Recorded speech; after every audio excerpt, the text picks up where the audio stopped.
Hello, my name is Al-Mosawi, and that you may not know about me is that I'm the co-founder of the first co-working space in Kuwait. It's called Sirdab Lab.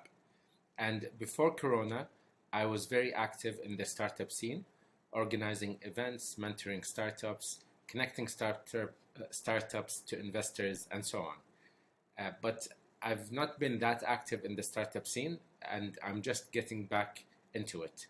But there are two key principles that, whenever I speak to any startup, are bound to come up in the conversation. Especially the first conversation I have with startups, I tend to mention these two principles. The first one, which I mention the most, is that startups die from drowning more than they die of thirst. What does this mean? It means startups die from drowning in opportunity more than they die from lack of opportunity. When you first start out, before you actually set up a business or a startup, you might be concerned about how you'll be making money. What's the business model that you'll follow? But once you get started, once you have a product, there's this possibility, this very common mistake of trying to do everything and trying to make money from different revenue streams. So the startup ends up pursuing lots of things which branch out into multiple products, multiple audiences to target, and this scatters the energy and the resources of the startup, which ends up killing the startup. So, if you, the key thing to keep in mind is it's okay to leave money on the table if it's not from the direction you want to take your startup in. Just because there's an opportunity for your startup to make money doesn't mean you need to pursue that opportunity. If you're targeting, let's say, a startup is targeting high school students, but then you think, I can also make money from university students. Don't pursue that audience quickly. Don't jump into the opportunity if you're not ready to deal with both audiences at the same time and with the resources that you currently have available. You do not want to scatter yourself.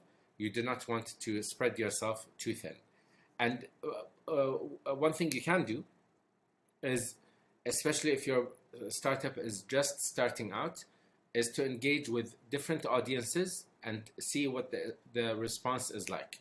It's the concept of taking small bets. So you're not committing fully to a single audience or to a single product even, because you don't yet have the right data to make a valid decision on what audience to pursue, what pain to address, what product to build. And so initially you start testing the market and see what the response is like. But the key idea behind the first principle, which is startups die from drowning more than they die of thirst, is that you don't want to pursue all opportunities. You don't want to drown in opportunity. You want to be realistic, intentional, and take things one step at a time. Again, feel comfortable with the idea of not making money from every opportunity that's available to you. So you don't spread yourself too thin. You can be the go-to startup for the pain that you're trying to solve, instead of trying to solve all the pains within a sector, within an industry.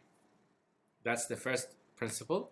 Startups die from drowning more than they die of thirst. The second principle is startups die of suicide more than they die of homicide. What does this mean?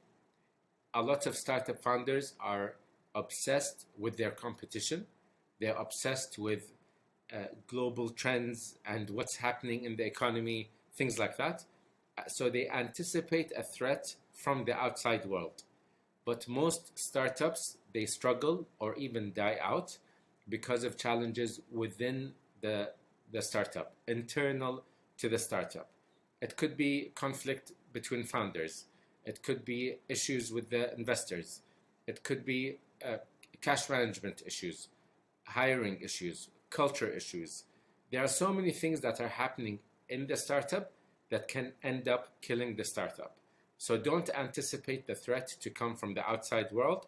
Recognize whatever threats are arising within the startup itself, so you can ensure that the startup does not kill itself. It's important to recognize problems early on, to have honest conversations, to be able to address them, to have an open environment where people can express concerns that they have. They can freely speak about the issues that they witness, instead of feeling like somebody might get hurt or there might be negative consequences towards bringing up issues that the startup is facing internally. Also externally, of course, if there is likely competition to arise, you do want to be aware of it, but you do need to be aware of the issues internal to the startup that might be killing the startup. So the two principles I shared are: startups die from drowning more than they die of thirst. And this could be related to, like I said, revenue streams, trying to target too many audiences, trying to solve too many pains, trying to build too many products. All of these end up spreading the startup too thin and may kill the startup. The second principle is: startups die from suicide more than they die of homicide. So please pay attention to what's happening inside the startup. If there are conversations that need to be had between founders, think about how you can make your startup sustainable and how you can grow without killing it internally, without there being a threat that arises from the startup itself. I hope you found these two principles useful. And if you have any other questions related to building a startup, business models, user experience design, anything related to startups, I'd be happy to address whatever issues you may have. And I'll see you in the next video.